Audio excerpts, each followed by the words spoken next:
Hello everyone. तो आज के हमारे नो योर राइट सेशन में आप सभी का स्वागत है। मेरा नाम आदित्य रिनालकर है और मेरे कलीग्स अर्चना और अंकुर के साथ आप सभी का स्वागत करता हूँ इस सेशन में। तो हमारा जो नो योर राइट सेशन होगा ये 3 पार्ट्स में डिवाइडेड है। फर्स्ट पार्ट में अर्चना जी आपको नई दिशा के बारे में कुछ जानकारी देगी कि नई दिशा के सर्विसेज क्या है, हम पेरेंट्स को कैसे सपोर्ट करते हैं इस जर्नी में। Second part of the session में हम बात करेंगे कौन से एक्ट्स है in place for persons with disability. UDID card होता क्या है, यूडीआईडी कार्ड के बेनिफिट्स वगैरह क्या है, और यूडीआईडी कार्ड को कैसे अप्लाई करना है। और third part of the session में अगर आपके कुछ सवाल वगैरह होंगे तो वो सवाल हम आंसर करने का काम करेंगे वो third part of the session में। ठीक है, तो हम बिना किसी विलंब के हम ये सेशन शुरू करते हैं।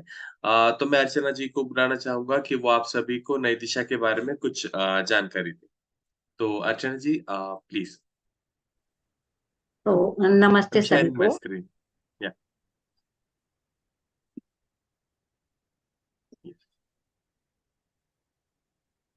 तो ये नई दिशा एक रजिस्टर्ड एनजीओ है और ये ऑटिज्म व विकासात्मक विकलांगता से ग्रसित बच्चों के माता पिता के साथ काम करती है। ये इन माता पिता को 3 तरह से सहयोग करती है, जिसमें पहला है नेशनल डायरेक्टरी, दूसरा है पेरेंट्स कम्युनिटी और तीसरा है इंफॉर्मेशन रिसोर्सेस। ये नेशनल डायरेक्टरी हमारी 3 भाषाओं में उपलब्ध होती है और इस ये nai.disha.org पर जाकर आप अ, इसको सर्च कर सकते हैं। साइट पर आप जाएंगे तो आप अपने शहर का नाम डालेंगे, उसमें आपको वहां पर उपलब्ध डॉक्टर्स, स्कूल, थेरेपिस्ट, उसकी जानकारी आपको मिल जाएगी। ये सारे वेरीफाइड होते हैं, हम लोग इनको वेरीफाई करके अपने साइट पर डालते हैं। इसके बाद आता है इंफॉर्मेशन रिसोर्सेज।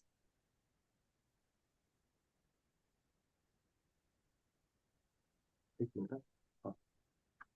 इंफॉर्मेशन रिसोर्सेज में आप नई दिशा की साइट पर जाएंगे और वहाँ 700 से अधिक आपको वीडियोस और लेख मिलेंगे, जिसमें आप अपने बच्चे की उम्र को डालेंगे और उसकी कंडीशन को डालेंगे कि क्या उसको डायग्नोसिस हुआ है। उसके हिसाब से आपको सारे लेख मिल जाएंगे। ये लेख 3 भाषाओं में उपलब्ध होते हैं, इंग्लिश, हिंदी और तेलुगु में। इनको आप डाउनलोड भी कर सकते हैं। डाउनलोड करके कभी भी उनको आप इनका इस्तेमाल कर सकते हैं।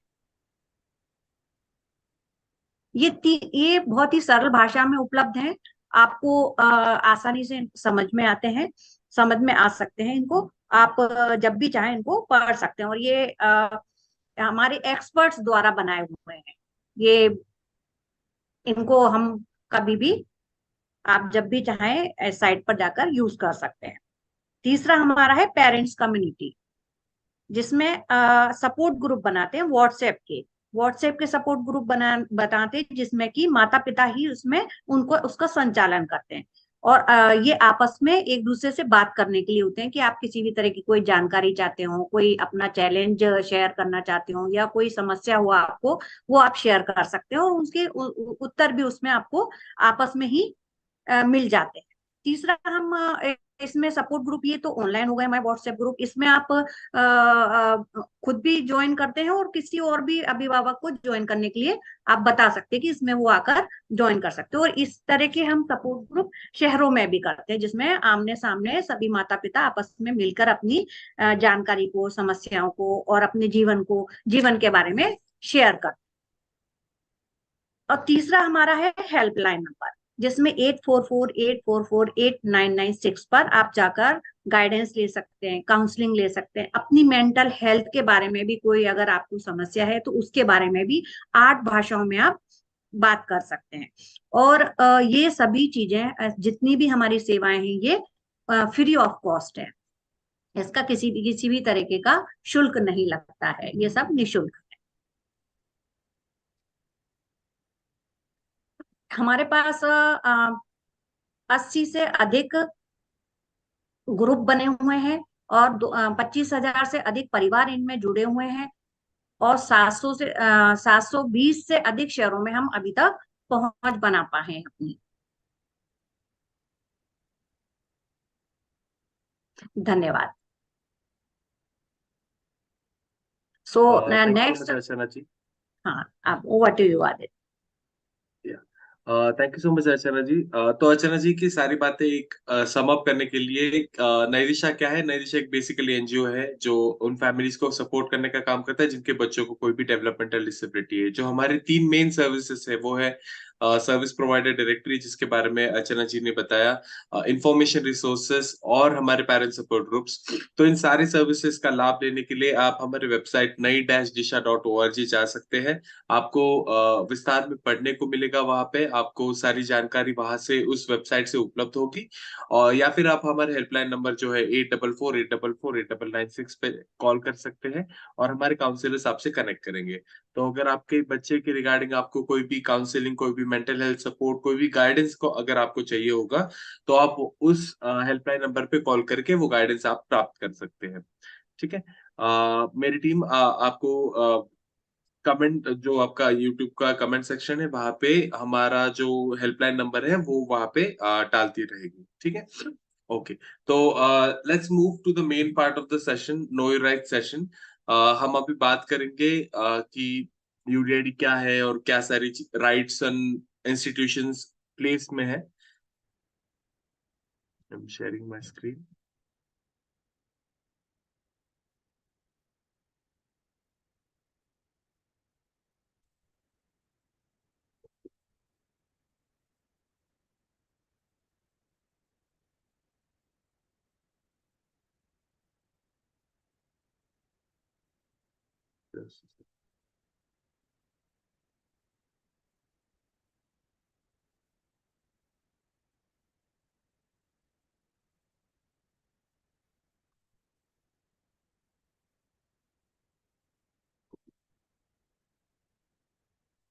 तो हम शुरू करते हैं। शुरू करने से पहले एक छोटी सी एक्टिविटी है आप सभी पेरेंट्स के लिए। आप सभी से एक सवाल है कि आई एम ऑडिबल राइट अंकुर?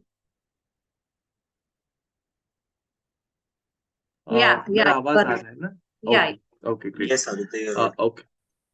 या सो शुरू करने से पहले एक छोटी सी एक्टिविटी है आप सभी पेरेंट्स के लिए, कि आप अपने आपके भविष्य में अपने बच्चे को क्या बनता हुआ देखना चाहते हैं? आपके एस्पिरेशंस क्या है अपने बच्चे के लिए?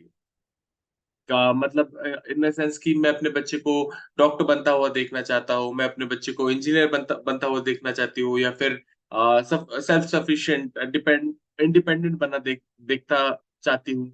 तो ऐसे क्या सारे एस्पिरेशन है आपके बच्चे के लिए? आप प्लीज कमेंट बॉक्स में आप टाइप कर सकते हैं।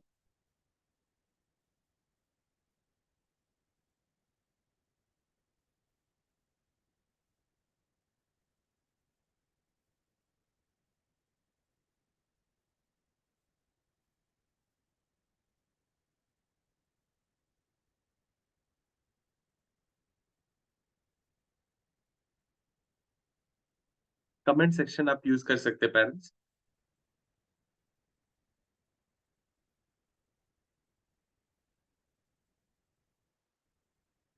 एक अच्छी क्वालिटी लाइफ मिले जहाँ भेदभाव ना सहन करना पड़े। ओके।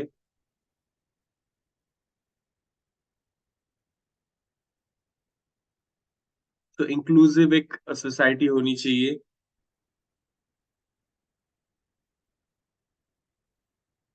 और भी किसी पेरेंट के कोई कमेंट है? आप कुछ भी बता सकते हैं मुझे, जैसे कि आप आपके बच्चे को इंडिपेंडेंट बनता हुआ देखना चाहते हैं, या फिर और भी कोई आपका अगर कोई कमेंट होगा तो आप डाल सकते हैं।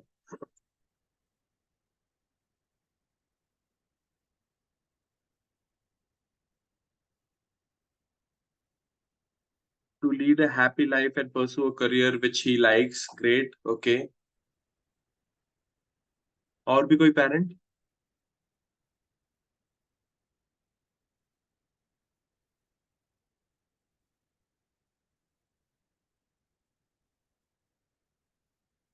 Self independent. Great. Okay. Anyone else?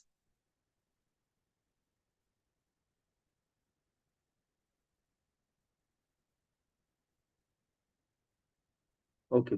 So so there are, हम हमारे बच्चे को बहुत सारी चीजें बनता हुआ देखना चाहते हैं, जैसे जैसे मैम ने कहा है कि lead a happy life and pursue a career of his choice. तो the child can choose to be an engineer, to be an doctor, to be an artist, to be an businessman, anything. Then self independent. So ये सारी चीजें बनने के लिए एक medium है, कुछ मीडियम्स है जिसके द्वारा ये पॉसिबल होता है। ये मीडियम्स मदद करते हैं हमारे बच्चों को to achieve their aspirations.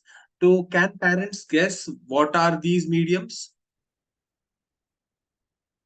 What are the mediums through which जो हमारा बच्चा है वो ये सारे हमारे एस्पिरेशंस अचीव करते हैं? तो आपको क्या लगता है क्या सारे मीडियम्स हैं?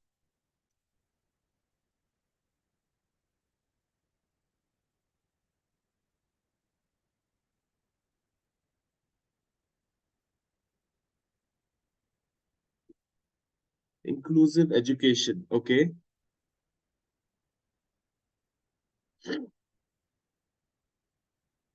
Parents themselves, okay, that's also a great answer. Anyone else?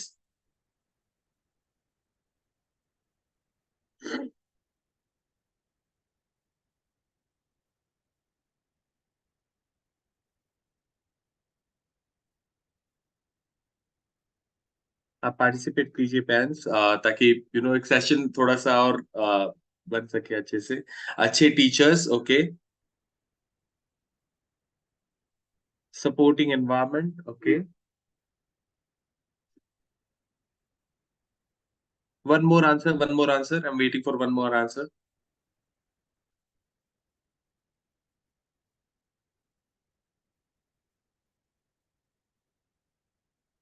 Okay. तो सम अप सबके आंसर्स तीन इंपॉर्टेंट पिलर्स के अंडर सम अप होते हैं।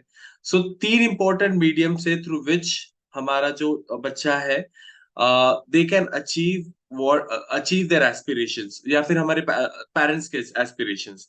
सो what are these three important mediums? तो देखभाल करता या परिवार, जैसे कि मैम ने कहा था कि parents themselves are the biggest medium through which our child can achieve their aspirations. दूसरे हैं सेवा प्रदाता, the service providers, the therapist, the doctors and everyone, जो स्कूल वगैरह है।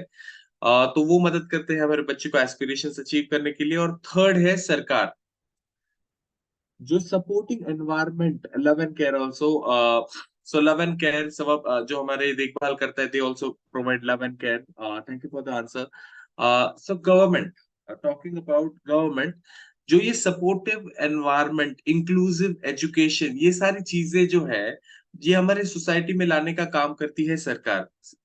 सरकार, the government plays a very important role in bringing out these schemes and benefits, जिसके द्वारा हमारे बच्चों को एक सपोर्ट सिस्टम प्रदान होता है। ठीक है। तो आज हम डिटेल में बात करेंगे कि how the government provides support to our children. So this is how एक स्ट्रक्चर हमारे सरकार में हमें देखने को मिलता है।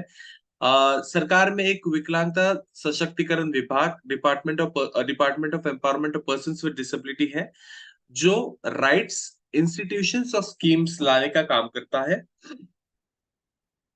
ये यही इंस्टीट्यूशन है जो ये सारे तीन जो इम्पोर्टेंट पार्ट्स है, राइट्स, इंस्टीट्यूशंस और स्कीम्स लाने का काम करता है।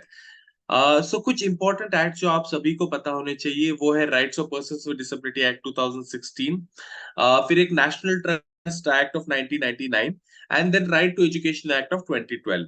हम थोड़ा सा आरपीडब्ल्यूडी एक्ट 2016 के बारे में और डिटेल में बात करेंगे। तो आरपीडब्ल्यूडी एक्ट 2016 के तहत 21 डिसेबिलिटीज हैं जो रिकॉग्नाइज्ड है by the government. So these are the 21 disabilities that have been recognised by the government.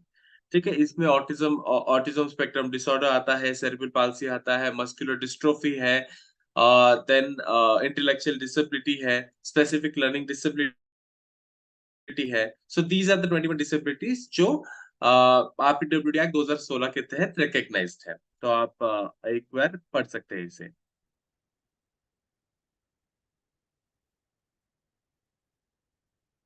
Okay, moving forward. तो आते मेन पार्ट पे कि यूडीआईडी होता क्या है।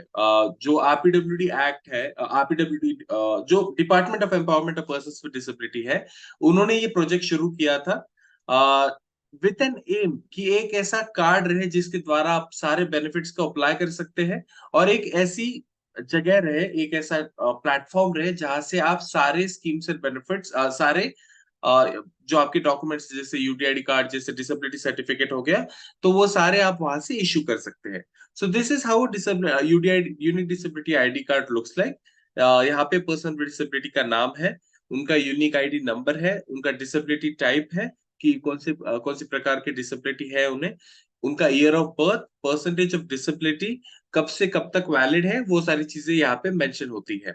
ओके। तो यहाँ पे आप जैसे देख सकते हैं वैलिड अप टू, यहाँ पे परमानेंट लिखा है, और यहाँ पे एक पी आप मार्क देख सकते हैं। तो इसका मीनिंग मैं आपको आगे की स्लाइड्स में बताऊंगा। तो पात्रता क्या है यूडीआईडी कार्ड की?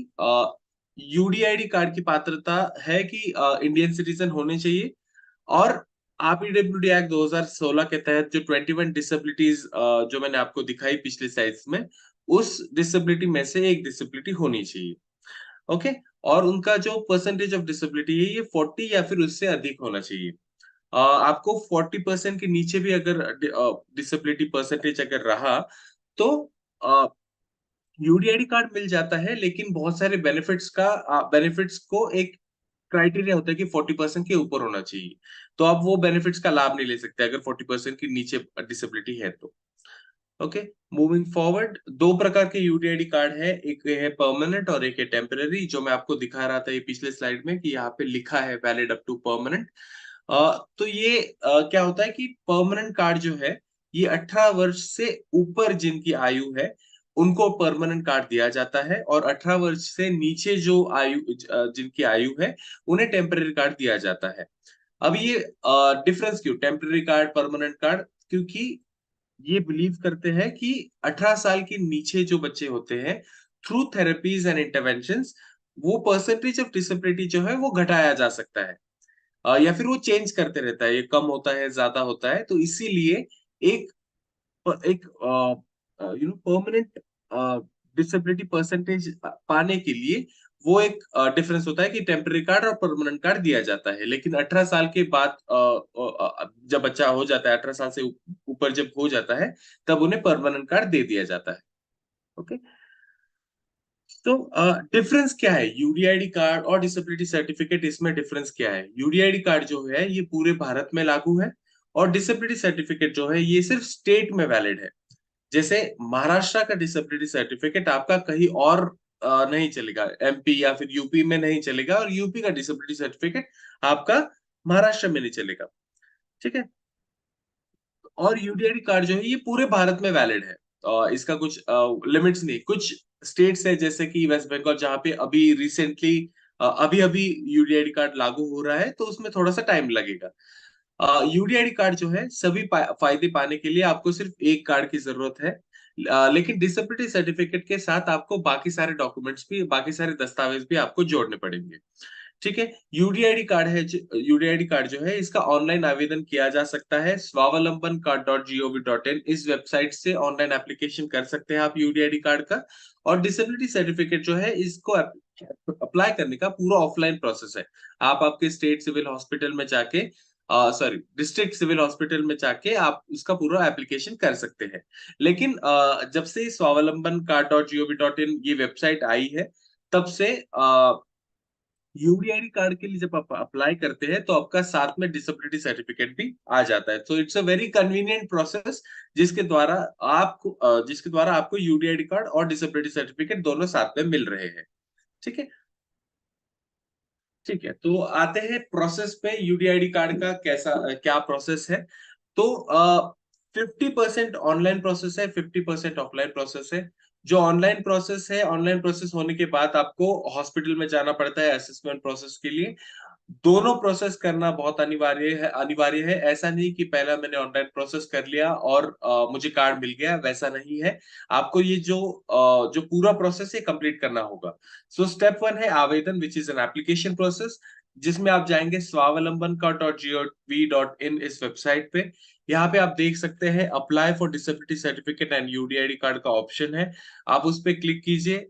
आपके सामने एक फॉर्म खुलेगा जिसमें आपको personal details, disability details, employment details और आइडेंटिटी डिटेल्स, ये सारे आपको पूछेंगे। निजी, विकलांगता, रोजगार और पहचान विवरण, ये सारी डिटेल्स आपसे पूछेंगे वहां पे। दो प्रकार के एड्रेस आपको पर्सनल डिटेल्स में डालने हैं। एक है आपका करेस्पॉन्डेंस एड्रेस और दूसरा है परमानेंट एड्रेस। करेस्पॉन्डेंस एड्रेस जो जहां पे आप रह रहे हैं वो एड्रेस आपको वहां पे डालना है। इट इज रिकमेंडेड कि आप आपका जो आधार कार्ड है वो आपकी करेस्पॉन्डेंस एड्रेस पे अपडेट कर लीजिए, ताकि this becomes a proof, proof of document जो आप यहाँ पे सबमिट कर सकते हैं। ठीक है। सभी आवश्यक दस्तावेज आपको वहां पे सबमिट करने हैं। आवश्यक दस्तावेज कौन से हैं? एक है प्रोफाइल फोटो, दूसरा है सिग्नेचर, तीसरा है आधार कार्ड और चौथा है डिसेबिलिटी सर्टिफिकेट। डिसेबिलिटी सर्टिफिकेट जो है ये ऑप्शनल है। अगर आपके पास नहीं है तो कोई दिक्कत नहीं, आप बिना डिसेबिलिटी सर्टिफिकेट के भी आप अपलोड कर सकते हैं। बिना डिसेबिलिटी सर्टिफिकेट के भी आप एप्लीकेशन कंटिन्यू कर सकते हैं। ठीक है। लेकिन ये जो तीन डॉक्यूमेंट्स है, प्रोफाइल फोटो, आधार कार्ड और सिग्नेचर, ये तीन डॉक्यूमेंट्स तो compulsory. Okay, moving forward. Step two जो है ये मूल्यांकन है, असेसमेंट प्रोसेस। ठीक है। In order to get the percentage of disability, आपको असेसमेंट प्रोसेस कंप्लीट करना पड़ेगा। जो पीछे की स्लाइड्स में मैंने दिखाया था, जो ये यूडीआईडी कार्ड है, इसमें परसेंटेज ऑफ डिसेबिलिटी मेंशन्ड है। तो ये जो परसेंटेज ऑफ डिसेबिलिटी है, ये परसेंटेज ऑफ डिसेबिलिटी वो हॉस्पिटल देने का काम करते हैं। उसी के लिए आपको मूल्यांकन, असेसमेंट प्रोसेस कंप्लीट करना होगा। तो आप जब ऑनलाइन एप्लीकेशन कंप्लीट करते हैं तो आपके सामने दो ऑप्शंस आएंगे। First is to download the application form और दूसरा जो है डाउनलोड रिसिप्ट। तो आपको दोनों चीजें डाउनलोड करके रखने हैं फॉर योर रेफरेंस। जो रिसिप्ट है, रिसिप्ट के राइट हैंड बॉटम कॉर्नर में आप जहाँ पे रह रहे हैं वहां के हॉस्पिटल्स के नाम आएंगे। जैसे फॉर एग्जाम्पल मुंबई के अगर आप है तो मुंबई के अराउंड 9 हॉस्पिटल्स है जो असेसमेंट प्रोसेस कंप्लीट करते हैं। ठीक है। तो जो 9 हॉस्पिटल्स है उसमें से एक हॉस्पिटल आपको चूज करना है। उस हॉस्पिटल का जाके पहले अपॉइंटमेंट लेना है और फिर अपने बच्चे को वहां पे असेसमेंट प्रोसेस के लिए लेके जाना है। ठीक है। जो हॉस्पिटल है वही हॉस्पिटल एक बार असेसमेंट करने के बाद आपके बच्चे का यूडीआईडी कार्ड बनने के लिए आगे भेज देगा। ठीक है। 15 दिन के बाद, 15 दिनों के बाद स्वावलंबन वेबसाइट पे आप लॉग इन कीजिए। वहां से आपको सॉफ्ट कॉपी जो है मिल जाएगा। Soft copy of UDID card as well as disability certificate आप ये वहां से डाउनलोड कर सकते हैं। अभी बहुत सारे एप्लीकेशन होने के कारण बहुत सारे हमें सवाल आते हैं कि हमारा अभी तक यूडीआईडी कार्ड नहीं आया है। तो पहले ऐसा था कि 1 महीने के अंदर आ जाता था, लेकिन अभी थोड़ा सा टाइम लग रहा है। अराउंड 2 मंथ्स के अराउंड आपको हार्ड कॉपी आता है। लेकिन आप विदाउट हार्ड कॉपी, आपके पास जो सॉफ्ट कॉपी है, आप वो रेफरेंस के लिए यूज कर सकते हैं। ठीक है। हाँ, तो आवश्यक दस्तावेज क्या है? जैसे कि मैंने कहा था कि पीडब्ल्यूडी, पर्सन विद डिसेबिलिटी का मूल आधार कार्ड। आधार कार्ड करेस्पॉन्डेंस एड्रेस पे अपडेट होना अनिवार्य है, क्योंकि आपका जो जो ये हॉस्पिटल्स आएंगे, जो ये रिसिप्ट पे हॉस्पिटल्स आएंगे, वो करेस्पॉन्डेंस एड्रेस के बेसिस पे ही आएंगे। तो ये सभी से रिक्वेस्ट है कि आपका जो आधार कार्ड है उसपे बच्चे का आधार कार्ड है या फिर जिसके लिए आप अप्लाई कर रहे हैं पर्सन विद डिसेबिलिटी, उनके आधार कार्ड पे करेस्पॉन्डेंस एड्रेस मेंशन होना चाहिए। ओके। फिर उनका पासपोर्ट साइज फोटो, फिर सिग्नेचर या फिर थंब इम्प्रेशन, ये इंपॉर्टेंट है। या फिर पुराना विकलांगता प्रमाण पत्र और डिसेबिलिटी सर्टिफिकेट, ये इंपॉर्टेंट नहीं है। Disability certificate is optional. अगर आपके पास है तो आप अपलोड कीजिए, अगर नहीं है तो कोई दिक्कत नहीं, बिना अपलोड किए भी आप कर सकते हैं। और समग्र आईडी, जो मध्य प्रदेश से है तो उन्हें आवेदन जो है ये एमपी ऑनलाइन सेंटर से आप समग्र आईडी आपके लिए निकलवा सकते हैं और आपका जो प्रोसेस है वो थोड़ा सा इजी हो जाएगा। ठीक है। ओके, जो मैंने कहा कि एड्रेस प्रूफ जो है आपके दिए करस्पॉन्डेंस एड्रेस अपडेटेड होना चाहिए आधार कार्ड पे। दो चीजें आप यहाँ पे याद कर लीजिए कि करस्पॉन्डेंस एड्रेस लिखा होना चाहिए आधार कार्ड पे, और disability certificate is something that is not important while applying for UDID card। एक छोटा सा वीडियो है, मैं आप सभी को दिखाना चाहता हूँ कि अप्लाई कैसे करते हैं इसका। एक जस्ट अ सेकंड, मैं आपके साथ ये शेयर कर रहा हूँ।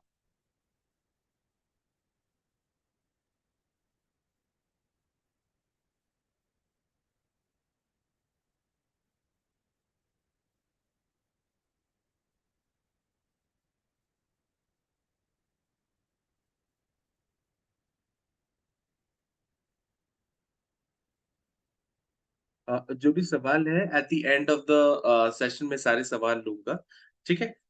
ताकि कैसे एक सवाल का सभी सवाल एक साथ ही आपको सभी को क्लियर हो जाएंगे। तो may be in the next जो आगे वाले सेशन ये है मेरे, इस आगे वाली स्लाइड से मे भी आपके सवाल आंसर होंगे।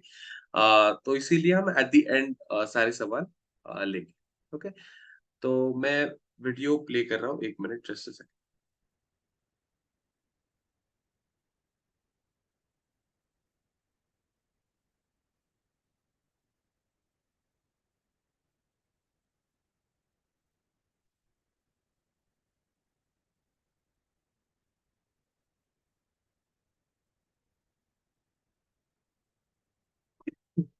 सॉरी,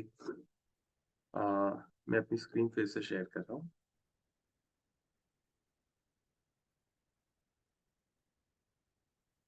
अंकुर, क्या आप मुझे बता सकते हो कि आवाज ऑडिबल है कि नहीं मिलती है?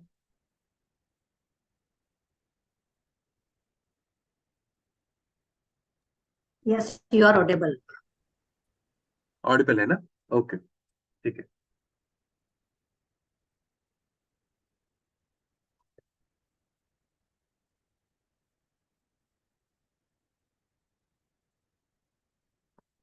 ये Swavlamban card dot gov dot in का एक इंटरफेस है, वेबसाइट का इंटरफेस है, तो आप ये देख सकते हैं।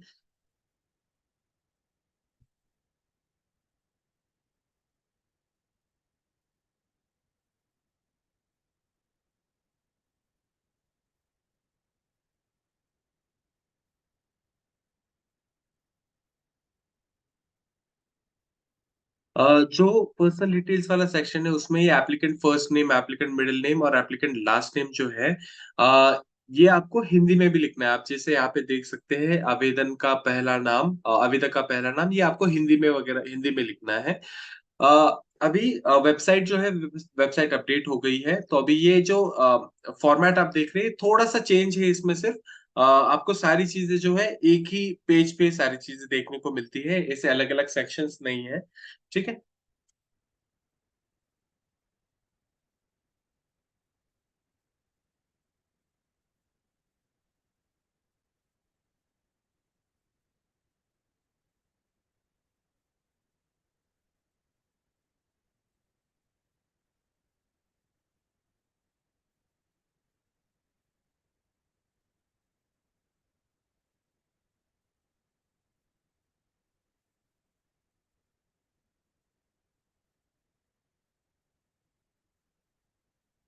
ठीक है, आपको स्कैन कॉपीज जो है, ये सारी कॉपीज आपको रेडी रखनी है। आप जैसे यहाँ पे देख सकते हैं, आप चाहिए तो स्क्रीनशॉट ले सकते हैं। यहाँ पे फोटो का एक साइज मेंशन है, जैसे only JPG, JPG, GIF, PNG image 15 KB से 30 KB के बीच में फोटो का साइज होना चाहिए। और फाइल टाइप जो है ये मेंशन है। सिग्नेचर जो है, signature JPEG, JPG, GIF, PNG image और साइज 3 KB to 30 KB। तो आप एक बार ये आप कहीं तो भी लिख लीजिए, नोट कर लीजिए, ताकि आप उस हिसाब से आपके फाइल्स रेडी रखें, ठीक।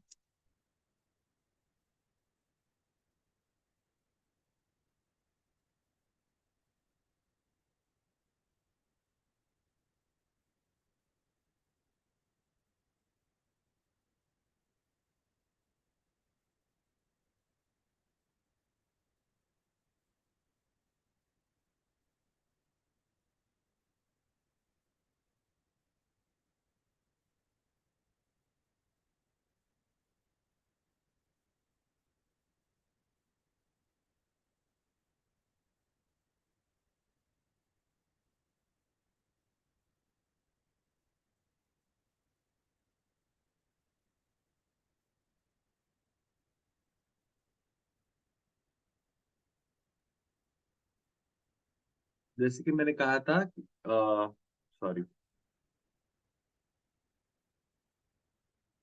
सॉरी आ गया।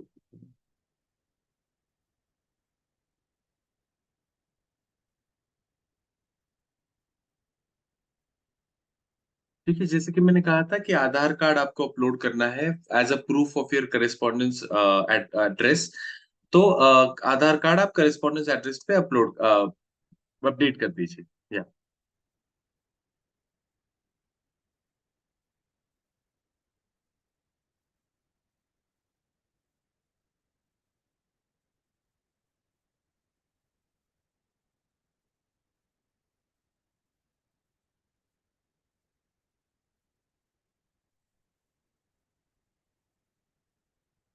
Again, disability certificate is something that is not compulsory. तो अगर आपके पास नहीं है तो आप नो पे क्लिक कीजिए और you can move ahead in the application.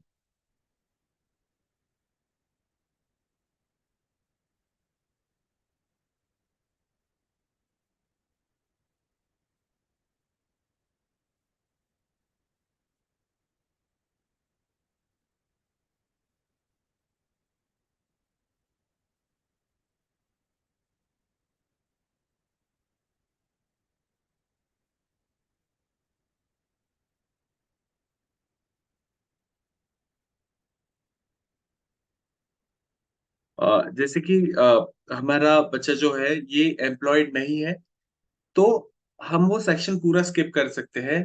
माता पिता जो उनके लिए अप्लाई कर रहे हैं, उनके बिहाफ पे अप्लाई कर रहे हैं, उनको अपने डिटेल्स नहीं भरने हैं वहां पे। पूरे एप्लीकेशन फॉर्म में सिर्फ पर्सन विद डिसेबिलिटी उनके ही डिटेल्स आएंगे। माता पिता अपने डिटेल्स वहां पे नहीं भरने। ठीक है।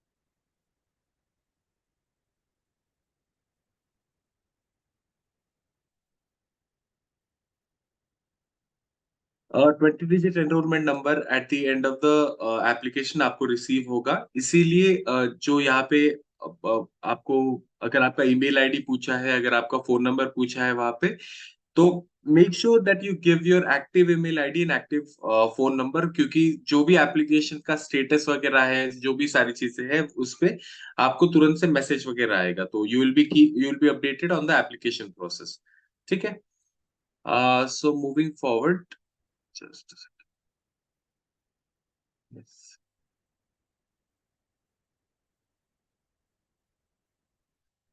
तो कुछ महत्वपूर्ण टिप्स, जो आवेदन जो करेंगे आप, एप्लीकेशन जो करेंगे फर्स्ट इसमें ऑनलाइन एप्लीकेशन, उसके साथ असेसमेंट प्रोसेस करना कंपलसरी है। बिना असेसमेंट प्रोसेस के आपको यूडीआईडी कार्ड नहीं नहीं दिया जाएगा। ठीक है। अ, आपको जो हॉस्पिटल्स अलॉटेड है, जो आपके रिसीप्ट में हॉस्पिटल्स दिए गए हैं लिस्ट पे, उन हॉस्पिटल्स में जाके ये रिकमेंडेड है कि आप पहले जाके वहां पे अपॉइंटमेंट लीजिए। आप डायरेक्टली अपने बच्चे को वहां पे ना लेके जाए, बिकॉज ये हॉस्पिटल जो है ये सिर्फ कुछ स्पेसिफिक दिन को या फिर कुछ स्पेसिफिक मंथ डे को इन अ मंथ ये असेसमेंट करते हैं, तभी बाकी दिन पे ये असेसमेंट नहीं करते। तो it is very important that you first go and take appointment, और उसके बाद आपके बच्चे को लेके जाना है आपको।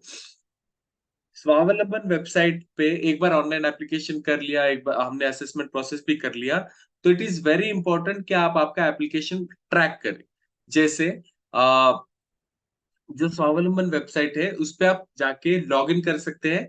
वहां पे एक लॉग इन का ऑप्शन होगा सबसे ऊपर। आप आपके जो एनरोलमेंट नंबर है, 20 डिजिट एनरोलमेंट नंबर है, उसके द्वारा, और आपका जो डेट ऑफ बर्थ है बच्चे का, उसके द्वारा लॉग इन कर सकते हैं स्वावलंबन वेबसाइट, और वहां पे ट्रैक योर एप्लीकेशन करके एक छोटा सा ऑप्शन होगा, उस पर क्लिक करके आपका एप्लीकेशन कहाँ पे किस फेज में है ये सारी चीजें वहां पे मेंशन रहेगी।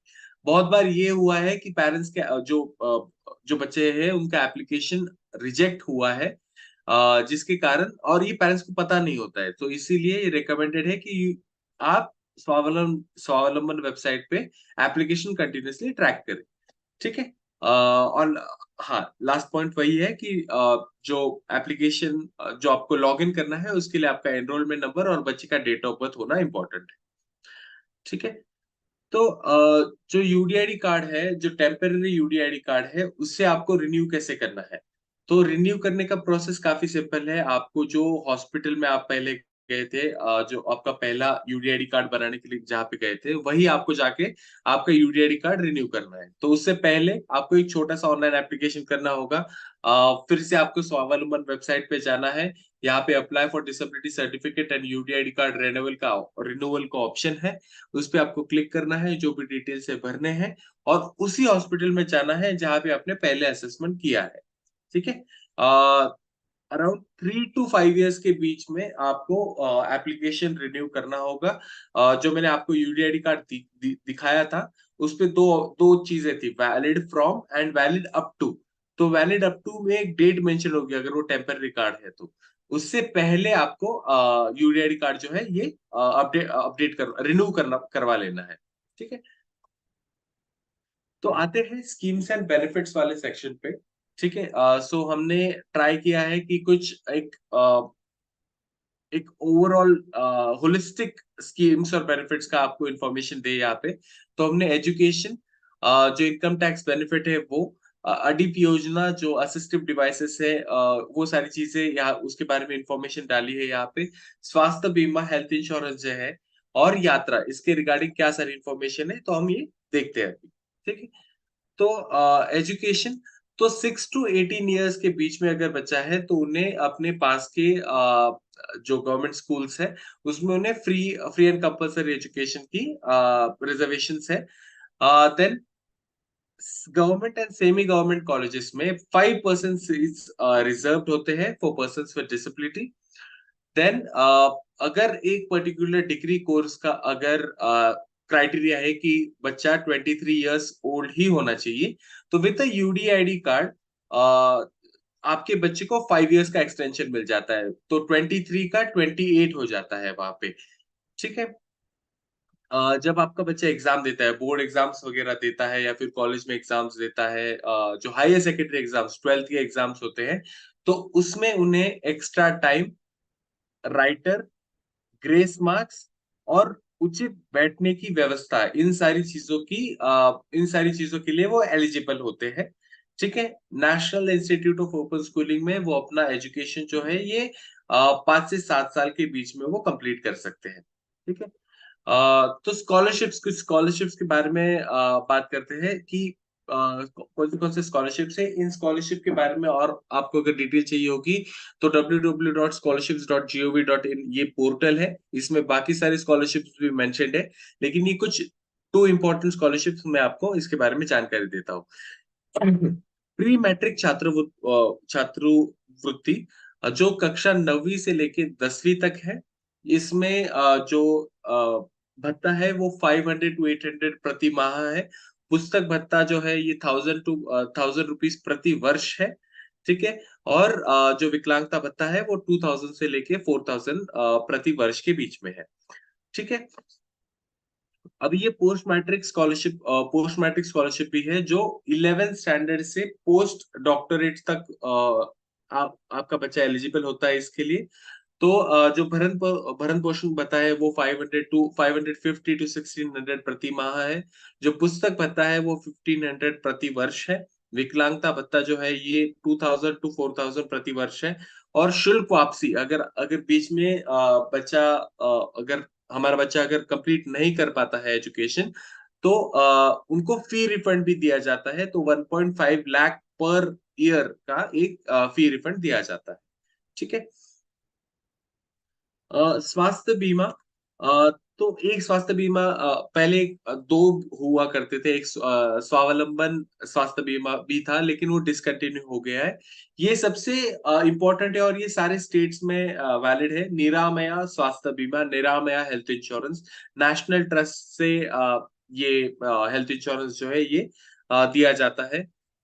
ये सिर्फ cerebral palsy, intellectual disability and autism spectrum disorder, या फिर इन तीनों में से कोई एक डिसेबिलिटी और भी कोई और कंडीशन हो गई, तो उस वो सभी लोग निरामय हेल्थ इंश्योरेंस के लिए एलिजिबल है। Cerebral palsy, intellectual disability, ASD, इनमें से कोई एक डिसेबिलिटी होनी चाहिए। ठीक है। 1 लाख रुपए का आपको यहाँ पे कवरेज दिया जाता है with a premium of around 250 to 500 rupees. ठीक है। मेडिक्लेम जो है ये 30 दिनों के भीतर किया जाना चाहिए। और हर साल आपको ये जो प्रीमियम है 250 to 500 रुपीज ये भरना होता है फॉर 1 लाख का कवरेज। ठीक है।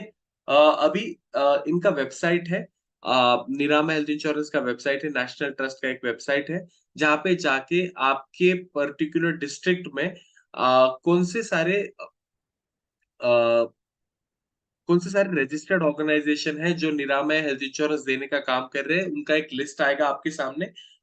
वो लिस्ट में से अगर सपोज कीजिए एबीसी अगर एक इंस्टीट्यूट है जो हेल्थ इंश्योरेंस दे रही है मेरे डिस्ट्रिक्ट में, तो मुझे वहां पे उन्हें अप्रोच करना होगा और वहां पे जाके वो मेरे लिए निरामा हेल्थ इंश्योरेंस अप्लाई करने का काम करे। ठीक है। जो एमपी में है उनके लिए ऑनलाइन प्रोसेस है, रक्षा टीपी डॉट कॉम, यहाँ से वो ऑनलाइन फॉर्म वगैरह भर सकते हैं। और इसी वेबसाइट पे अन्य जानकारी वगैरह पा सकते हैं। वेबसाइट पर अन्य जानकारी उपलब्ध होगी उन्हें। ठीक है। कुछ इंपॉर्टेंट डॉक्यूमेंट जो साथ में रखने हैं जब आप ऑफलाइन एप्लीकेशन कर रहे हैं। ऑफलाइन एप्लीकेशन के वक्त आपको 2 फोटोज लगेंगे, आधार कार्ड लगेगा, आपका यूडीआईडी कार्ड लगेगा आपको, और आपका और ऑब्वियसली बच्चा लगेगा फॉर सिग्नेचर और थंब इम्प्रेशन। और वहां पे आपका निरम हेल्थ इंश्योरेंस आपको वो ऑर्गेनाइजेशन करवा के देगी। निरामय हेल्थ इंश्योरेंस जब आप अप्लाई करते हैं तो एक निरामय हेल्थ कार्ड आपको इश्यू होता है। तो एवरी टाइम जब आपको एक रीइंबर्समेंट क्लेम करना होता है तो आपको ये हेल्थ कार्ड वहां पे दिखाना होता है। ऐसा नहीं है कि ये जो हेल्थ इंश्योरेंस है आपको किसी स्पेसिफिक हॉस्पिटल में जाके ही आपको बच्चे का ट्रीटमेंट करना होगा। लेकिन आपको जो भी जिस भी हॉस्पिटल में जा रहे हैं वहां का सिर्फ आपको बिल लगेगा। वो बिल लेके आपको आपके रजिस्टर्ड ऑर्गेनाइजेशन में जाके सारी चीजें सबमिट करनी है। और आपका जो अकाउंट देंगे, आप बैंक अकाउंट देंगे, उसमें रीइंबर्समेंट आपका आते जाएगा। ठीक है। ये एक बाइफर्केशन है of the Niramaya health insurance scheme. 1 lakh रुपए का बाइफर्केशन यहाँ पे दिया है। जैसे overall limit for of hospitalisation mention है यहाँ पे, तो वो 55,000 है। करेक्टिव सर्जरीज वगैरह सारी चीजें आप देख सकते हैं यहाँ पे। इनफैक्ट ट्रांसपोर्टेशन का भी 2,000 है, अल्टरनेटिव मेडिसिन का 4,000 है, ऑनगोइंग थेरेपीज वगैरह जो है उसके 20,000 है। तो आप इस स्कीम का फायदा उठा सकते हैं। इस स्कीम के लिए कोई इनकम क्राइटेरिया नहीं है। ठीक है। आप कोई भी किसी भी इनकम क्राइटेरिया में अगर आप बिलोंग करते हो तो आप निरामा हेल्थ इंश्योरेंस के लिए अप्लाई कर सकते हैं। मूविंग फॉरवर्ड, इसके बारे में हम रोगी कल्याण समिति जो है निशुल्क दवाएं प्राप्त करने के लिए एक महत्वपूर्ण स्कीम है। इसके लिए बिलो पॉवर्टी लाइन जो आपका कार्ड है वो अनिवार्य है। और इसके एप्लीकेशन करने के लिए आपको सीएमओ ऑफिस से फॉर्म लेना पड़ेगा। फॉर्म भरकर जमा करना है आपको, ट्रीटमेंट कार्ड बनवा लेना है आपका, और कार्ड का इस्तेमाल बताए गए हॉस्पिटल और दवाखाने पर किया जा सकता है। ठीक है। तो आपको ये सीएमओ ऑफिस, आपके जो पास की सीएमओ ऑफिस है, उसमें और भी ज्यादा जानकारी मिलेगी आपको इसके बारे में। रोगी कल्याण समिति which is a very important scheme. अगर आपके पास बीपीएल कार्ड है तो निशुल्क दवाएं आप वहां से आप प्राप्त कर सकते हैं यहाँ पे। ठीक है। अडीब स्कीम, अगर बच्चे को किसी भी प्रकार के असिस्टिव डिवाइसेस की जरूरत पड़ती है तो वो असिस्टिव डिवाइसेस इस स्कीम के द्वारा आप पा सकते हैं। इसमें एक इनकम इनकम क्राइटेरिया भी है। तो 30,000 के नीचे आपका पर मंथ का इनकम होना चाहिए, तभी आप इस अडीब स्कीम के लिए एलिजिबल है। ठीक है। सेरेब्रल पाल्सी, इंटेलेक्चुअल डिसेबिलिटी और ऑटिज्म स्पेक्ट्रम डिसऑर्डर ये इस स्कीम के लिए एलिजिबल है। एंड और मल्टीपल डिसेबिलिटी में एक disability cerebral palsy, intellectual disability या फिर ऑटिज्म स्पेक्ट्रम डिसऑर्डर होनी चाहिए और कोई और डिसेबिलिटी होनी चाहिए। ठीक है, तो वो इस स्कीम के लिए एलिजिबल है। अगर आपका जो इनकम है वो 22,500 से पर मंथ से कम है तो आपको 100% कंसेशन वहां पे देखने को मिलेगा असिस्टेड डिवाइसेस के प्राइसेस में। अगर आपका इनकम इनकम 22,500 से लेकर 30,000 के बीच में है प्रति मंथ, तो आपको 50% कंसेशन वहां पे देखने को मिलेगा। ठीक है। जो कॉकलियर इम्प्लांट वगैरह है, जो हियरिंग एड वगैरह के लिए है, जरूरत होती है उन्हें, तो वो भी इस स्कीम के अंडर कवर्ड होता है। प्रोस्थेटिक, शिक्षण और संचार उपकरण, शैक्षिक एजुकेशन किट्स जो होते हैं और बाकी सारे जो एजुकेशनल इक्विपमेंट्स है, वो सारी चीजें भी यहाँ पे एडिप स्कीम कवर करती है। ठीक है। एप्लीकेशन काफी सिंपल है। आपके पास के सीआरसी आपको जाना होगा, कॉम्पोजिट रीजनल सेंटर, और वहां से आप ये एडिप स्कीम के लिए अप्लाई कर सकते हैं।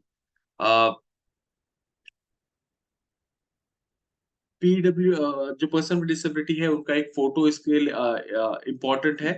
देन एज प्रूफ, उनका एज प्रूफ लगेगा, या फिर इनकम प्रूफ वहां पे लगेगा, और यूडीआईडी कार्ड आपको वहां पे लगेगा। ये तीन इंपॉर्टेंट डॉक्यूमेंट्स है जो आपको लगेंगे। पीडब्ल्यू, पर्सन विद डिसेबिलिटी का फोटो, इनकम सर्टिफिकेट और यूडीआईडी कार्ड जो है, ये तीन डॉक्यूमेंट्स आपको इस स्कीम के लिए इंपॉर्टेंट है।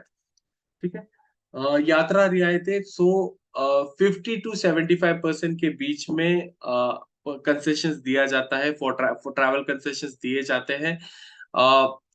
उनके साथ, अगर पर्सन विद डिसेबिलिटी, उनके साथ एक कोई व्यक्ति अगर ट्रैवल कर रहा है, जैसे हमारे बच्चे के साथ अगर मम्मी पापा ट्रैवल कर रहे हैं, तो मम्मी या फिर पापा किसी एक को 25% की कंसेशन दिया जाता है।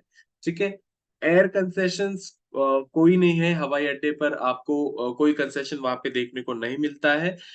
लेकिन एक होता है कि जो एयरपोर्ट पे सारे जो होते हैं वहां पे सर्विसेज वगैरह, वो आपको जल्दी देखने को मिलते हैं। जैसे सिक्योरिटी चेक इन को आपको प्रायोरिटी दिया जाएगा, या फिर आपको बैगेज चेक वगैरह, वो सारी चीजों को आपको प्रायोरिटी दिया जाएगा। ठीक है। सिर्फ इतना है कि आपको अगर आप एयरपोर्ट पे वगैरह जा रहे हैं, तो उनको एक एक या फिर 2 दिन पहले आपको उनको पहले से बता के रखना पड़ेगा, ताकि वो जो भी असिस्टेंस जो है वहां पे आपको टाइम पे दे देंगे। ठीक है। अ, रेलवे रेलवे कंसेशन कार्ड, आपको रेलवे कंसेशन प्राप्त करने के लिए एक रेलवे कंसेशन कार्ड बनवाना होता है। ऑफलाइन प्रोसेस काफी काफी सिंपल है। आपको आपके जो रेलवे स्टेशन है वहां पे जाना है, उसके इंक्वायरी काउंटर पे आपको पूछना है कि उनको बताना है कि मुझे रेलवे कंसेशन के लिए अप्लाई करना है। वो आपको एक फॉर्म देंगे, वो फॉर्म भर के आपको उन्हें सबमिट करना होगा विद रिक्वायर्ड डॉक्यूमेंट्स। कुछ रिक्वायर्ड डॉक्यूमेंट्स होंगे, जैसे कि आपका जो यूडीआईडी कार्ड है वो, कंसेशन सर्टिफिकेट जो डॉक्टर द्वारा आपको मिलेगा वो, और जो इनकम इनकम सर्टिफिकेट वगैरह है, वो सारी चीजें आपको वहां पे सबमिट करनी होगी। ऑनलाइन भी एप्लीकेशन कर सकते हैं। यहाँ पे हमने एप्लीकेशन का वेबसाइट दे के रखा है, divyangjan-rail.in। यहाँ से आप ऑनलाइन एप्लीकेशन कर सकते हैं। ऑनलाइन एप्लीकेशन के लिए आपको कंसेशन प्रमाण पत्र, कंसेशन सर्टिफिकेट जो है, ये जो डॉक्टर के द्वारा आपको मिलता है, वो एक इम्पोर्टेंट होता है। फिर विकलांगता प्रमाण पत्र या फिर यूडीआईडी कार्ड, आय प्रमाण पत्र, जो कि पैन कार्ड हो सकता है, या फिर स्कूल का प्रमाण पत्र, या जिसमें डेट मेंशन हो और डेट ऑफ बर्थ वगैरह मेंशन हो उनकी, वो लगेगा। और आधार कार्ड, पासपोर्ट साइज फोटो, ये कुछ इंपॉर्टेंट डॉक्यूमेंट्स है जो ऑनलाइन एप्लीकेशन के लिए लगेगी। 72 आवर्स के बीच में आपको ये एप्लीकेशन पूरा कंप्लीट करना है। और कोई एडिटिंग वगैरह का आपको वहां पे ऑप्शन देखने को नहीं मिलता है, तो वापस फिर से एक बार चेक करके आप एप्लीकेशन फॉर्म भरिए। एक बार ऑनलाइन एप्लीकेशन होने के बाद आपको एक रेलवे कंसेशन कार्ड दिया जाएगा। तो हर बार जब आप आपके बच्चे के साथ ट्रैवल कर रहे हैं, तो आपको ये रेलवे कंसेशन कार्ड आपके साथ कैरी करना है। ठीक है। ये सारे जो लिंक्स दिए गए हैं, जैसे रेलवे कंसेशन कार्ड बनाने का लिंक हो गया, नेशनल ट्रस्ट वेबसाइट का लिंक हो गया, तो ये सारे जो लिंक्स वगैरह है, मैं सभी पेरेंट्स को जिन्होंने हमारे साथ रजिस्टर किया है, तो वो सभी पेरेंट्स को मैं ये सारे लिंक्स वगैरह भेज दूंगा। ठीक है, तो ये सभी से रिक्वेस्ट है कि आपने अगर रजिस्टर नहीं किया है फॉर द सेशन, तो मेरी टीम से रिक्वेस्ट करूंगा कि एप्लीकेशन फॉर्म जो है ये कमेंट सेक्शन में डाल दे, ताकि जिसने भी रजिस्टर नहीं किया है वो रजिस्टर कर ले और उनका ईमेल आईडी मेरे पास आ जाए, ताकि मैं ये सारी इंफॉर्मेशन उनके साथ शेयर कर सकूं। ठीक है, मूविंग फॉरवर्ड, फीडबैक फॉर्म। और एक चीज, ये सेशन कैसा रहा, इसमें क्या सारी कमियां थी, क्या सारी चीजें आपको पसंद आई, ये सारी चीजें आपको मुझे एक फीडबैक के द्वारा बतानी होगी। हाँ, ताकि हम ये सेशन इंप्रूव कर सके और भी बेहतर सेशन और भी बेहतर इंफॉर्मेशन के साथ आपके पास अ, ये सारी चीज वापस आ सके आपके पास। ठीक है, तो मेरी टीम से मैं रिक्वेस्ट करूंगा कि जो भी पोल वगैरह है वो कमेंट सेक्शन में डाल दे, ताकि सारे पेरेंट्स अपना फीडबैक दे सके हमें।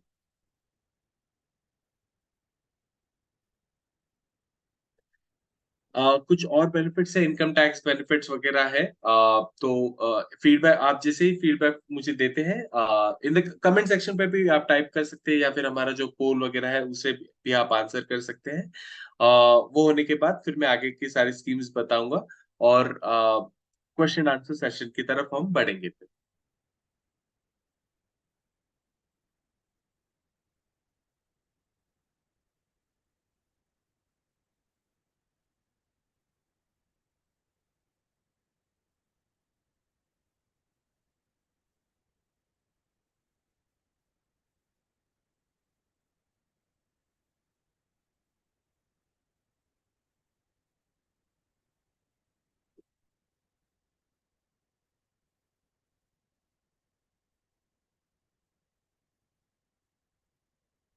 आपके सामने एक पोल आया होगा, तो वो पोल को आपको आंसर करना है।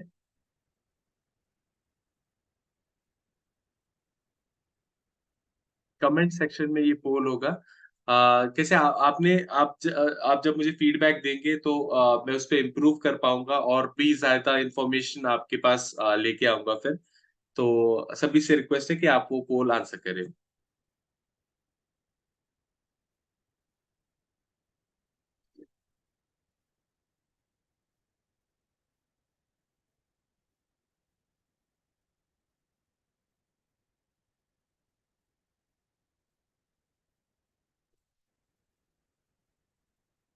और भी कोई एलैबोरेट फीडबैक हो तो आप प्लीज कमेंट सेक्शन में डाल सकते हैं। ठीक है, तो मैं आगे बढ़ता हूँ सेशन के साथ। पेंशन स्कीम्स, तो कुछ पेंशन स्कीम्स भी है, जैसे जो मल्टीपल डिसेबिलिटी और आर्थिक सहायता के लिए एक स्कीम है, जो 6 वर्ष से अधिक आयु जो जिनकी है, 6 ईयर्स एंड अबव, उनके लिए ये स्कीम वैलिड है। मल्टीपल डिसेबिलिटी या फिर इंटेलेक्चुअल डिसेबिलिटी होनी चाहिए, उन्हें 600 पर मंथ का एक पेंशन वहां पे देखने को मिलता है। समग्र सामाजिक सुरक्षा निःशक्त पेंशन योजना, ये 18 वर्ष से अधिक आयु जो इनकी है, एज जिनकी है, उनके लिए ये स्कीम है। सभी निःशक्तता, सभी डिसेबिलिटीज के लिए ये स्कीम है, और 600 पर मंथ का एक आपको वहां पे पेंशन देखने को मिलेगा। इम्पोर्टेंट डॉक्यूमेंट्स कौन से हैं? यूडीआईडी कार्ड, ओके, आयु की पुष्टि हेतु प्रमाण पत्र, मतलब जो आपका डेट ऑफ बर्थ, एज जो सर्टिफिकेट है, एज डॉक्यूमेंट हो, जैसे कि आपका एसएससी वगैरह का सर्टिफिकेट है, तो वो इसके लिए वैलिड है। 3 फोटो 9 अंकों का समग्र आईडी, वो भी इसके लिए इसकी जरूरत है। ठीक है, इन सारे डॉक्यूमेंट्स की जरूरत है। आवेदन कहाँ करना है आपको? अगर आप ग्रामीण क्षेत्र से हैं तो ग्राम पंचायत सचिव, ग्राम पंचायत मुख्य कार्यालय, कार्यपालन अधिकारी और जनपद पंचायत, वहां पे आप एप्लीकेशन कर सकते हैं। शहरी क्षेत्र में आपको आयुक्त, नगर निगम, मुख्य नगर पालिका अधिकारी, नगर पालिका और नगर परिषद में आप एप्लीकेशन कर सकते हैं। ऑनलाइन एप्लीकेशन जो है, ये समग्र पेंशन पोर्टल से आप एप्लीकेशन कर सकते हैं इनसे, पेंशन स्कीम्स का। ठीक है, ये जो पेंशन स्कीम है, ये मोस्टली एमपी से रिलेटेड है। लेकिन जो बाकी सारे स्कीम्स है which is on a central level, जैसे इंदिरा गांधी पेंशन योजना हो गया, तो ये सारी पेंशन योजना की सारी जानकारी जो है मैं आपके ईमेल आईडी पे भेज दूंगा आप सभी को। ओके। आयकर में छूट, तो अंडर 80 डी और 80 डी जो है ये सेक्शन के अंडर देखभाल करता जो केयर गिवर है, माता पिता है, उनके लिए इनकम टैक्स की छूट है। और 80 यू जो पर्सन विद डिसेबिलिटी है, उनके लिए वहां पे आपको इनकम इनकम टैक्स की छूट वहां पे देखने को मिलेगी। ठीक है, दोनों सेम है। 40 to 75% के बीच में अगर बच्चे की बच्चे की परसेंटेज ऑफ डिसेबिलिटी है, तो 75,000 रुपए का आपको वहां पे डिडक्शन देखने को मिलेगा। 75% के ऊपर अगर परसेंटेज है, परसेंटेज ऑफ डिसेबिलिटी, तो 1,25,000 का आपको वहां पे डिडक्शन देखने को मिलेगा। ठीक है, तो फिर से एक बार रिपीट कर देता हूं कि 80 डी के अंडर देखभाल करता केयर गिवर जो है, उनके लिए इनकम टैक्स डिडक्शन है। और 80 यू के अंडर पर्सन विद डिसेबिलिटी अपने लिए इनकम टैक्स अप्लाई कर सकते हैं। ठीक है, दोनों के जो डिडक्शन है वो सेम है। 40 to 75% के बीच में अगर परसेंटेज ऑफ डिसेबिलिटी है, तो 75,000 का डिडक्शन वहां पे आपको देखने को मिलेगा। 75% के ऊपर अगर परसेंटेज ऑफ डिसेबिलिटी है, तो 1,25,000 का वहां पे आपको डिडक्शन देखने को मिलेगा। आपको सिंपली डिडक्शन वाले सेक्शन में जाना है ऑनलाइन इनकम टैक्स पोर्टल पे, और जो अप्रोप्रिएट सेक्शन है जैसे कि 80 डी और 80 यू, ये आपको भर के वहां पे सबमिट करने हैं। ठीक है, अगर आप आपके सीए के द्वारा अप्लाई कर रहे हैं, तो 10 आई फॉर्म और उसके साथ आपका यूडीआईडी कार्ड जो है, उसका कॉपी आपको वहां पे सबमिट करना पड़ेगा सीए को। ओके। तो लीगल गार्डियनशिप कानूनी संरक्षता 18 साल के बाद जो हमारे बच्चे हैं, पर्सन विद डिसेबिलिटी है, उनके लिए हमें लीगल गार्डियनशिप अप्लाई करनी होती है। लीगल गार्डियन कौन होता है? जो हमारे बच्चे के हित के लिए बात कर सके, बच्चे के बच्चे के हित के लिए डिसीजंस ले सके, ये एक लीगल गार्डियन होता है। तो माता पिता जो बच्चा जब 18 साल से अधिक होने लगता है, तब माता पिता को लीगल गार्डियन चूज करना होता है। लीगल गार्डियन कौन बन सकता है? माता पिता स्वयं बन सकते हैं, पर्सन विद डिसेबिलिटी के भाई या फिर बहन, या फिर पर्सन विद डिसेबिलिटी के रिश्तेदार, ये उनके लीगल गार्डियन बन सकते हैं। आ, ये बहुत इंपॉर्टेंट है कि लीगल गार्डियन जो होता है, legal guardian is someone that takes decision on behalf of the child. तो कुछ फाइनेंशियल डिसीजन वगैरह भी लीगल गार्डियन ले सकता है on behalf of the child. तो इट इज वेरी इंपॉर्टेंट कि माता पिता कोई ऐसे लीगल गार्डियन चूज करे जो बच्चे के हित के लिए डिसीजंस लेता है। ठीक है, माता पिता स्वयं भी लीगल गार्डियन बन सकते हैं। ठीक है।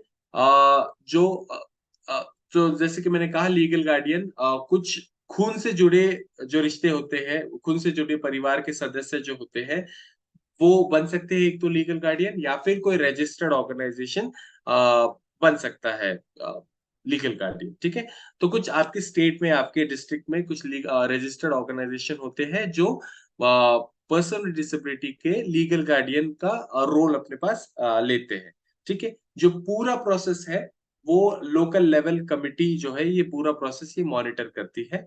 तो इसके बारे में अगर आपको और डिटेल्स जानने हैं, तो आप हमारे हेल्पलाइन नंबर जो 8448448996 है, उस पर कांटेक्ट कर सकते हैं। आपके स्टेट का जो एक स्पेसिफिक प्रोसेस होगा, उसके लिए हम आपको गाइड करेंगे। ओके। आपको किसी भी स्कीम से रिलेटेड अगर कोई भी डाउट है, कोई भी आपको सवाल है, तो आप हमारे हेल्पलाइन नंबर जो है 8448448996, इस पे कॉल कर सकते हैं। निश्चिंत होकर हमारे काउंसिलर्स आपसे कनेक्ट करेंगे, हमारे सोशल वर्क टीम आपके साथ कनेक्ट करेगी, और आपको आपके जो क्वेरी है उसके रिलेटेड गाइडेंस देगी। ठीक है। तो ऑनलाइन प्रोसेस जो है लीगल गार्डियनशिप का काफी सिंपल है। नेशनल ट्रस्ट वेबसाइट पे आपको जाना है, आपको नीचे स्क्रॉल डाउन करना है, लीगल गार्डियन कैटेगरी जो है आपको उस पर क्लिक करना है। जो भी रिक्वेस्ट है, डिटेल से सारी चीजें आपको भरना है। गार्डियन वगैरह जो है, जो लीगल गार्डियन बन सकता है, वो आपको चूज करना है। एक तो फैमिली मेंबर या फिर रजिस्टर्ड ऑर्गेनाइजेशन हो सकता है लीगल गार्डियन। पोटेंशियल गार्डियन, फिर आपको सब ऑनलाइन एप्लीकेशन जो है ये सबमिट करना है अप्लाई नाउ के बटन पे जाके। ओके। पोटेंशियल गार्डियन कौन बनना चाहता है, तो फैमिली मेंबर हो या फिर रजिस्टर्ड ऑर्गेनाइजेशन हो, उनके सारे डिटेल्स वहां पे आपको भरने हैं। आपका एप्लीकेशन एक बार जब सबमिट हो जाए तो आपको एप्लीकेशन आईडी जो है ये सारी चीजें नोट करके रखनी है, to track your application status. कोई भी ऑनलाइन एप्लीकेशन आप कर रहे हैं तो एप्लीकेशन आईडी नोट करके रखिए, ताकि आपको आगे चल के वो आईडी मेंशन करके आप एप्लीकेशन स्टेटस ट्रैक कर सकते हैं। जो आपका ऑनलाइन एप्लीकेशन है वो डिस्ट्रिक्ट कलेक्टर ऑफिस के पास जाएगा रिव्यू होने के लिए। वो रिव्यू होने के बाद आपको एलएलसी विजिट करना है, लोकल लेवल कमिटी विजिट।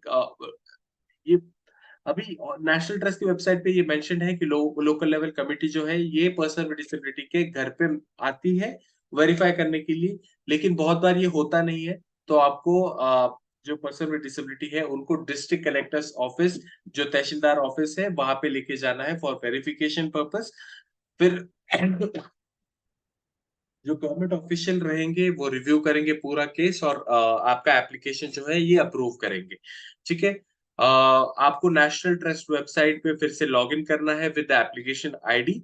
वो वेबसाइट पे जाके आईडी आईडी से लॉगिन करने के बाद आपको आपका जो लीगल गार्डियन सर्टिफिकेट है वहां से डाउनलोड करना है। ये पूरे स्क्रीन का आप एक बार स्क्रीनशॉट ले सकते हैं, ताकि आपको कोई भी डिफिकल्टी ना हो। ठीक है। अगर आपको कोई भी डिफिकल्टी आती है तो निश्चिंत होकर आप हमारे हेल्पलाइन नंबर 8448448996 पे कॉल कर सकते हैं।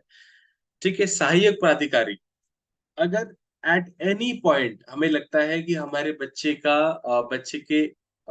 के साथ डिस्क्रिमिनेशन हुआ है, उन्हें उनका हक नहीं मिल रहा है, उन्हें जो भी गवर्नमेंट स्कीम्स के लिए आप अप्लाई कर रहे हैं वो स्कीम्स उन्हें टाइम पे नहीं मिल रही है, या फिर कोई गवर्नमेंट ऑफिशियल आपका जो ये है प्रोसेस है वो डिले कर रहा है, तो आप इन पोर्टल्स पे कॉल कर सकते हैं। ये कॉल यहाँ पे नंबर यहाँ पे दिया है, यहाँ पे उनका ईमेल आईडी है। ये कुछ सपोर्टिंग अथॉरिटीज है जो एक्शन ले सकती है आपके बिहाफ पे।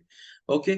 चीफ कमिश्नर होते हैं और स्टेट कमिश्नर होते हैं, तो इनके सबके ईमेल आईडी जो है आपके पर्टिकुलर स्टेट के जो कमिश्नर हैं, उनके सबके ईमेल आईडीज और उनके सबके फोन नंबर्स, उनके ऑफिस के फोन नंबर्स सारे यहाँ पे मेंशन है।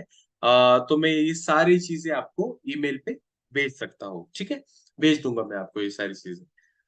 तो बहुत बहुत शुक्रिया, आपने बहुत शांतिपूर्वक मेरी सारी बातें सुनी।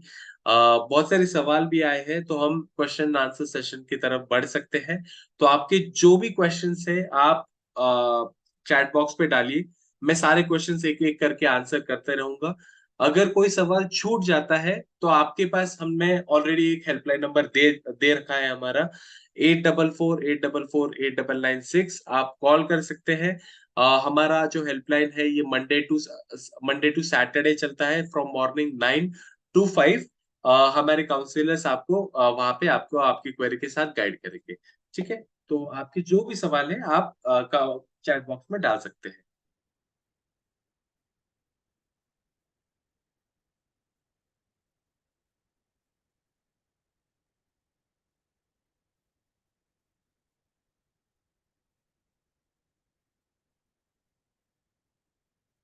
Okay, question है, but for disabilities which are congenital, such as hearing loss, permanent card should be issued. Question from Priyanka.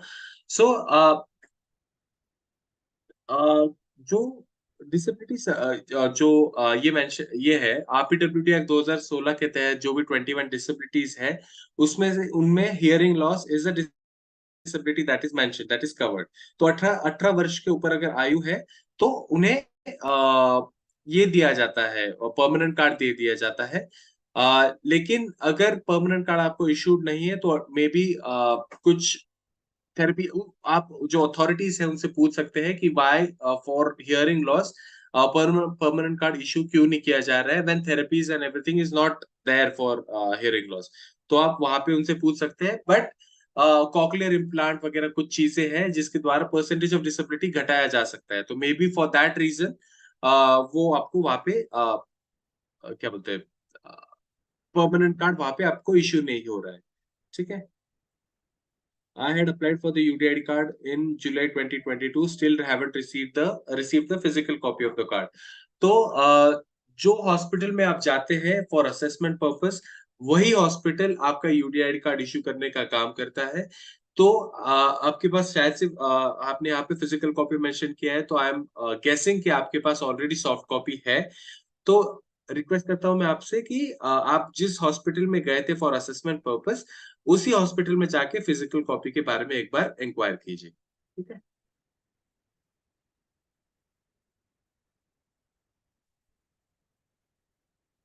Next question.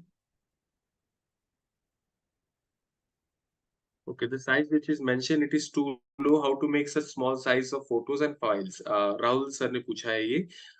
तो जो साइजेस मेंशन्ड है, कुछ वेबसाइट है, जैसे अगर आपका पीडीएफ डॉक्यूमेंट है, तो आई लव पीडीएफ करके एक ऐप है। आई लव पीडीएफ करके एक वेबसाइट है जहां से आप पीडीएफ आपका साइज रिड्यूस कर सकते हैं उनकी। फोटो का भी आपके पास वहां पे आप गूगल पे सीधे टाइप कर सकते हैं रिड्यूस पीएनजी इमेज। तो वहां पे आपको बहुत सारे वेबसाइट्स वहां पे आएंगे आपको, और उस वेबसाइट के थ्रू आपका जो फोटो का साइज है वो सारी चीजें आप रिड्यूस कर सकते हैं। निश्चित रहिए, मैं आपको कुछ जो फाइल रिड्यूसिंग जो वेबसाइट्स होते हैं उसकी सारी इंफॉर्मेशन भी आपको ईमेल पे भेज दूंगा। ठीक है। मैं ये हटा देता हूँ, स्टॉप शेयर करता हूँ। Yes.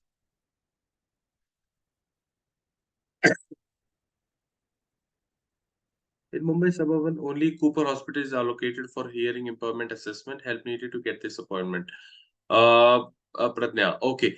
So Cooper Hospital, you will have to get in touch with Cooper Hospital. वहां पे आपको एक बार विजिट करना होगा, और उनसे पूछना पड़ेगा कि when can you do the assessment, मतलब कूपर हॉस्पिटल कब करता है assessment process.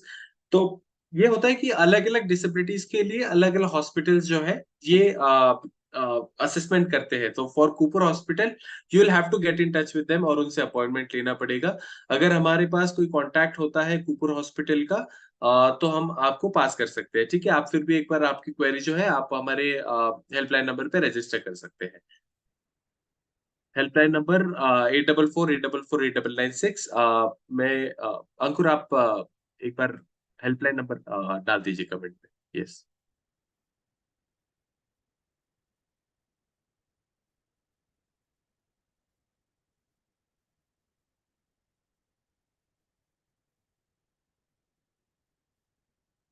If we have not got the card, physical copy of the card, but just the online UDID card, and we have waited for online that more than 2 months, and yet not got it, how do we take it forward? So there are two things that you can do. You can use the soft copy. आपको जहां भी अगर कोई scheme apply करनी है, कहीं पे आपको एप्लीकेशन भरना है, तो आप जो सॉफ्ट कॉपी है आपकी कार्ड की, आप वो यूज कर सकते हैं निश्चिंत होके। और या फिर you can visit the hospital where you have completed the assessment process, and then you can ask the application status to them. ठीक है, because the hospital is the one who is issuing the UDID card. So sometimes it happens that because of traffic of a lot of applications, UDID card बनने में देर लगती है। इसीलिए आपको एक बार सिर्फ वहां पे जाके एक बार इंक्वायर करना है, पर्सनली जाके। ठीक है। Can you share the calculation parameters to calculate more than or equal to 40% disability? That is something that hospital will do. आपको हॉस्पिटल में जाके हॉस्पिटल से ही पता चलेगा कि परसेंटेज ऑफ डिसेबिलिटी क्या है। मोस्टली ये होता है कि hospital will have some IQ questions और other things for children, but that is something जो हॉस्पिटल और बेहतर आंसर कर सकता है ये सारे सवाल। ठीक है।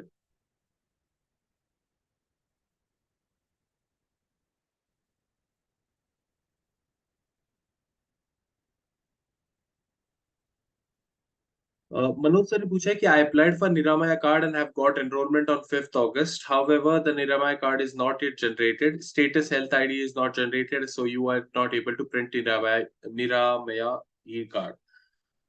तो you might have applied for Niramaya card like online or from a registered organization. That is something that I want to know. अगर registered organization के through आपने apply किया है तो आपको registered organization को फिर से एक बार visit करना होगा और उनसे ये सारी चीजें पूछनी होगी। या फिर अगर आपने ऑनलाइन एप्लीकेशन किया है तो मुझे एक बार फिर से आपका एप्लीकेशन आईडी वगैरह सारी चीजें लगेगी for that.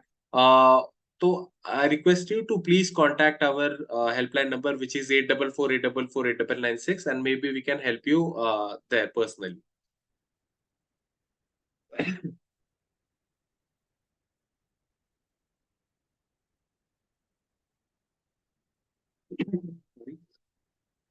If my kid Aadhaar card is of Hyderabad and I want to make UDID in Pune, what I need to do? You need to first update your child's Aadhaar card. Pune का जो address है आपका, उस पे आपको आधार card update करना पड़ेगा। अगर हैदराबाद का अगर एड्रेस दिया है तो वो एड्रेस चेंज करना पड़ेगा आपको पुणे के एड्रेस पे, और फिर आप पुणे में अप्लाई कर सकते हैं वो एप्लीकेशन। ठीक है।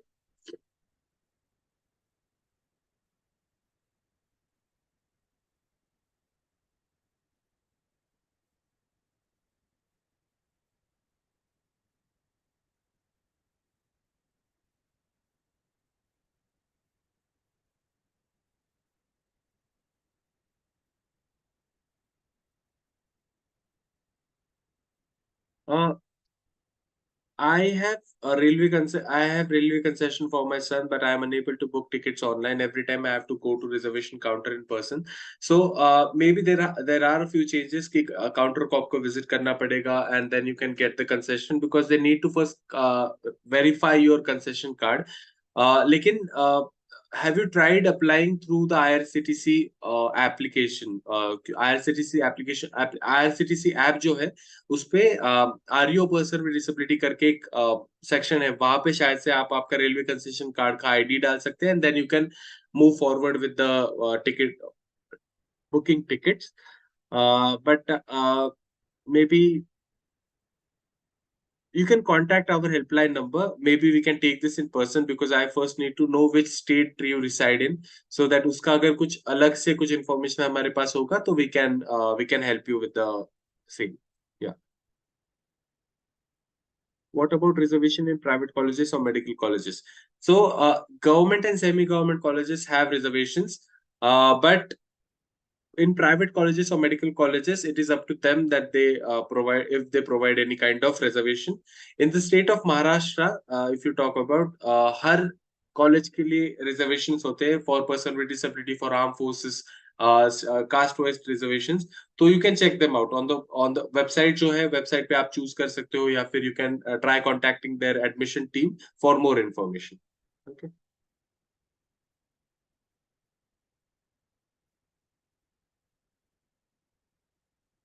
Our hospitals are mostly posting UDID as well as disability certificate. How much time is required for issuing both? What is more important for admission to special school? तो यूडीआईडी कार्ड इज समथिंग जो आपको online ही मिलेगा। मतलब आप online application करते हैं, आप assessment process करने एक हॉस्पिटल में जाते हैं, वो हॉस्पिटल आपका यूडीआईडी कार्ड इशू करने के लिए भेज देगा। सॉफ्ट कॉपी जो है ये आपको आपके ऑनलाइन एप्लीकेशन में आपको सॉफ्ट कॉपी जो है ये ऑनलाइन आपको जाके आप वहां से डाउनलोड कर सकते हैं। सॉफ्ट कॉपी जो है ये आपको यूडीआईडी कार्ड की भी मिलेगी और डिसेबिलिटी सर्टिफिकेट की भी मिलेगी। So you will get both the things together, UDID as well as disability certificate, and within 2 months you will get the hard copy of your UDID card and disability certificate. ठीक है।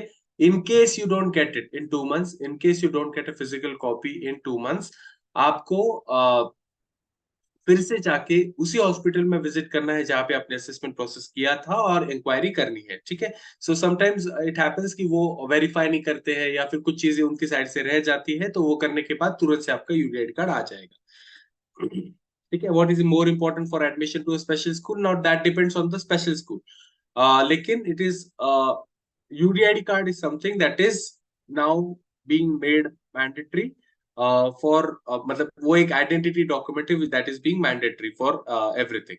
So yeah, how to apply for pension for disabled person? So you can contact our helpline number, that is 8448448996, and you can get more information about the same from there. ठीक है।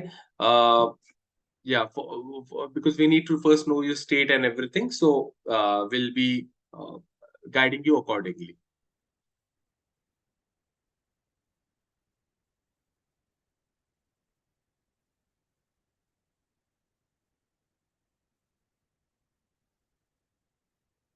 It doesn't.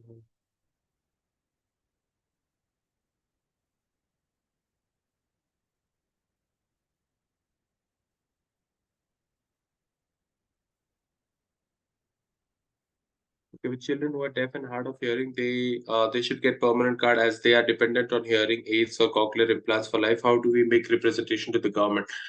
Maybe the supporting authorities, email ID and everything that I have given, maybe we can write mails to them. Or you know, last month we were doing a survey, PACTA survey, in which we were addressing a few uh, concerns to the government regarding UTID card कि UTID card निकलवाने के लिए कि what are the problems that parents face. So this is something that we can raise there also. But I think the survey is already completed. Let me see if anything can be done on that grounds. या फिर जो भी email IDs, I'll be sharing the supporting authorities का email IDs and phone numbers with all of you who have registered. So maybe you can write mails to them. So your concern would be addressed there. Yeah.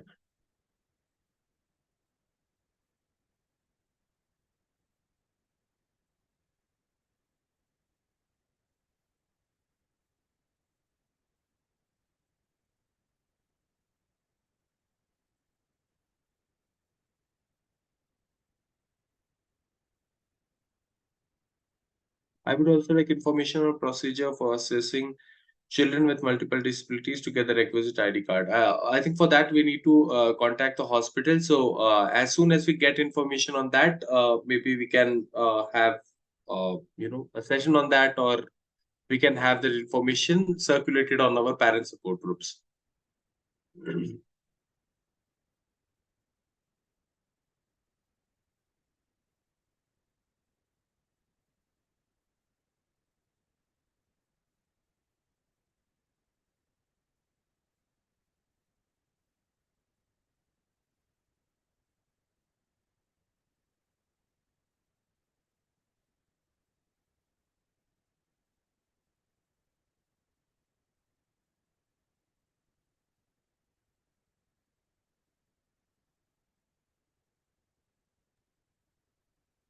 So Aditya, there is another question from Manoj Kumar ji.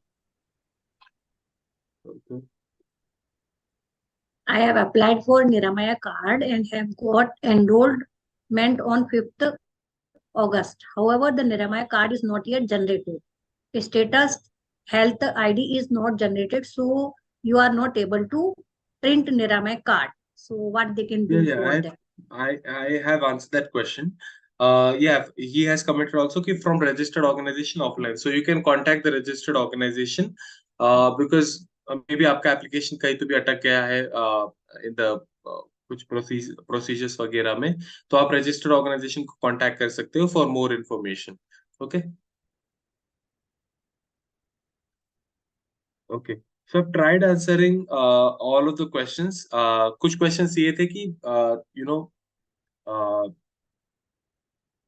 the cochlear implant, the deaf patient should be given a permanent card and everything. But since the government has already made a few rules and already few things are in place, we can voice our opinions through the email IDs that I'll be sharing with all of you. तो supporting authorities को जब पता रहेगा कि this is the problem that has been faced on the ground, so maybe there would be a change that we can see in the future. Okay? So yeah, there is always hope for the future. So yeah, we can do that. Uh,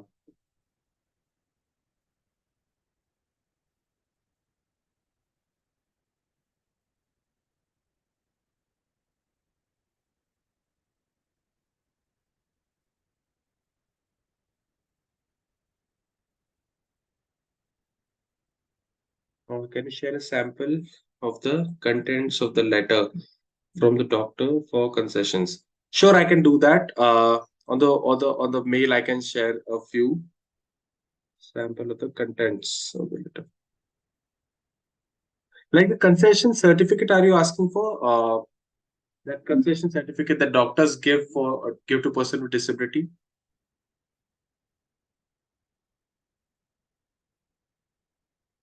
Where will you be posting their mail IDs? I will be sharing with you on mail. तो अगर आपने register किया होगा और आपका mail ID अगर है हमारे पास, तो we can share all of the details on your mail ID. तो आप मेल चेक करके रख सकते हैं. My team has shared the registration form on the this on the comment section. तो आप वहां से रजिस्टर कर सकते हैं so that we have your email ID. Okay. Yes. Okay, so I can share that. मैं एक बार सर्च करता हूँ और maybe I can share the concession वाला एक sample with all of you.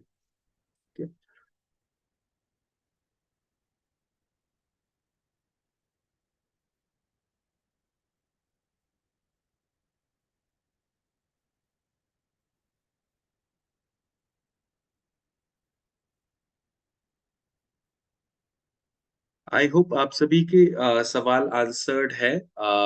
अगर नहीं तो कोई दिक्कत नहीं. आप जो हमारा हेल्पलाइन नंबर है 8448448996, वहां पे कॉल कर सकते हैं so that we can guide you personally with your query. या if there are more questions then we can. कोई और सवाल है किसी का? You can put it in the comment section. Please share the form. Yes ma'am, the form has been shared. आप देख सकते हो आपके एक कमेंट ऊपर वहां पे देख सकते हो you can register for this info session. वहां पे मेंशन्ड है. वहां पे फॉर्म है. वहां पे फॉर्म का एक लिंक है. वहां से आप रजिस्टर कर सकते हो for the session.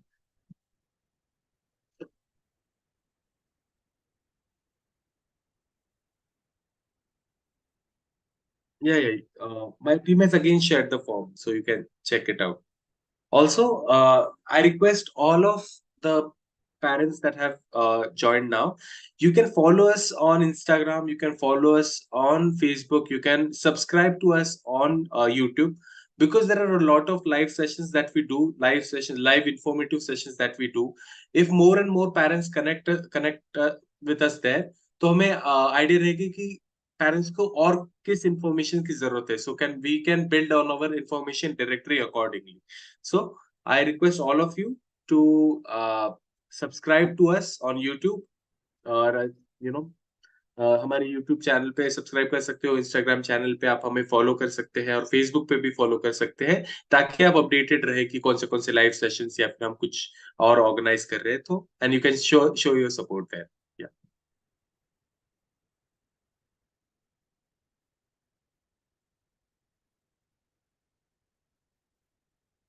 I would also like information about advocating for accommodations in schools for children who are mainstream. As usually, awareness is low. Okay, we can plan about that. Yeah.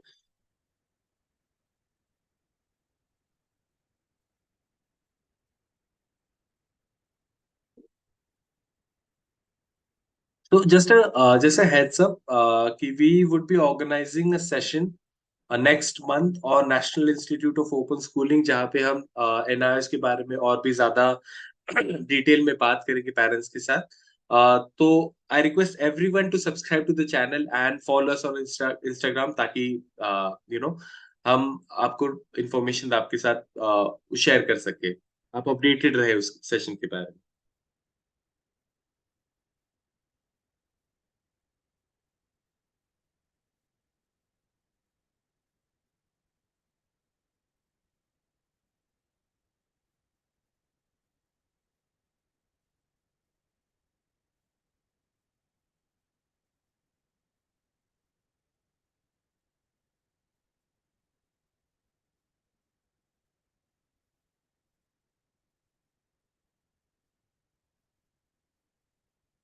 Okay. Are there any other questions?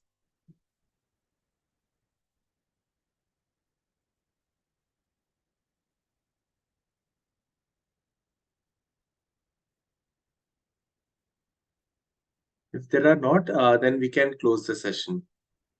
अगर आपके और भी कोई सवाल है तो आप डाल सकते हैं कमेंट सेक्शन पे.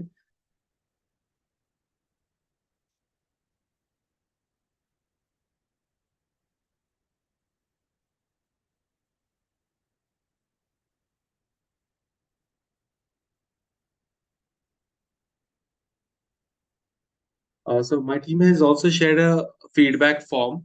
मतलब अगर और डिटेल में अगर elaborate feedback अगर आप देना चाहेंगे हमें, तो you can give it to us through that link. तो आप चैट बॉक्स में आप देख सकते हैं वो link.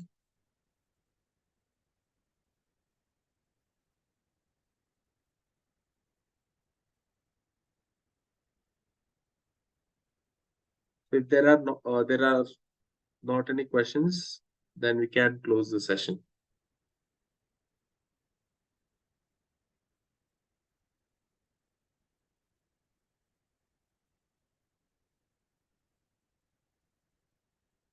Do you conduct any sessions on UDID and Niramaya for the schools working for disabled in Telangana? Yes, we do. You can contact us on our helpline number 844 844 899 6. The the team will connect with you personally, and then we can plan the session accordingly. Okay, you can contact us on our helpline number so that we can take it forward.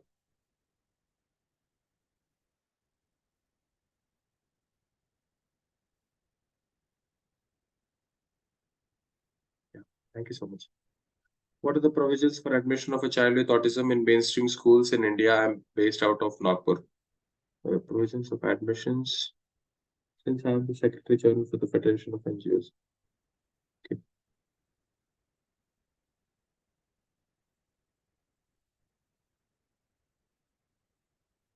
Sure. You can contact us on our helpline number, and then maybe we can plan it accordingly, and we can take this forward. Okay.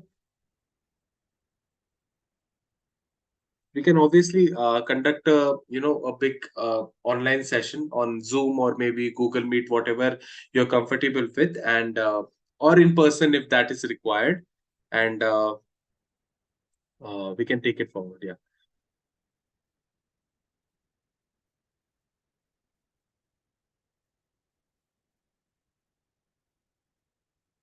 What are the provisions for admissions of child with autism in mainstream school in India? I am based out of Nagpur. So a lot of times, जो school होती main stream school होती है, they say that we don't have a special educator here, we don't have a you know provisions here for a person with disability, तो वो इसीलिए admissions reject कर देते हैं. So there are a few inclusive schools in Nagpur, so we can give you information about that. You can contact us on our helpline number, that is 844 844 899 6, and आप वहां से हमारे टीम के साथ connect कर सकते हैं, and we can find for any inclusive schools if there are any in Nagpur, and we can get in touch with मतलब आपको बता सकते हो उसकी इन्फॉर्मेशन और डिटेल में. Okay.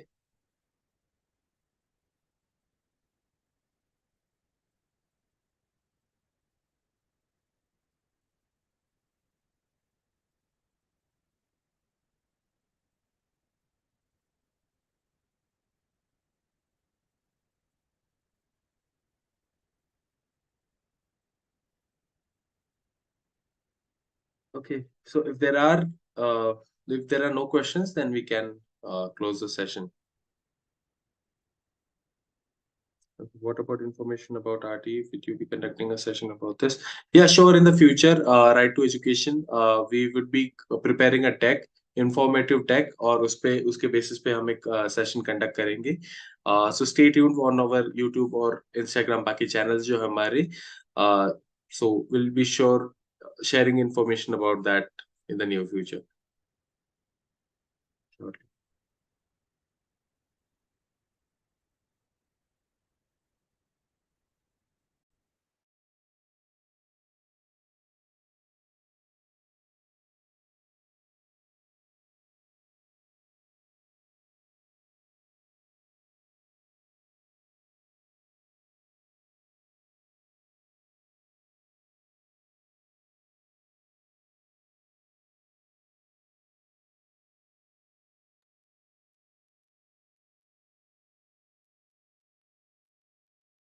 Okay.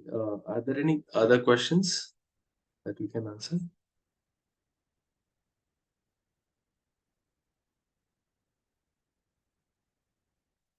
Okay. So I think we can close the session. So if there are any other questions that you might have, और अगर आपको personal basis पे अगर वो discuss करने हैं, so you can contact us on our helpline number, that is 84444996, and we can resolve your query personally. Okay. So thank you so much everyone for joining the session. I hope it has been useful to all of you. हम ये session हम और भी ऐसे sessions conduct करते रहते हैं, तो इसकी इन्फॉर्मेशन के लिए आप हमारे इंस्टाग्राम चैनल, फेसबुक पे आप हमें कनेक्ट कर सकते हैं, आप हमें वहाँ पे फॉलो कर सकते हैं, यूट्यूब पे सब्सक्राइब कर सकते हैं, so that you stay tuned with all of the sessions that we do. Okay, so thank you so much everyone for joining, and have a nice weekend. Thank you.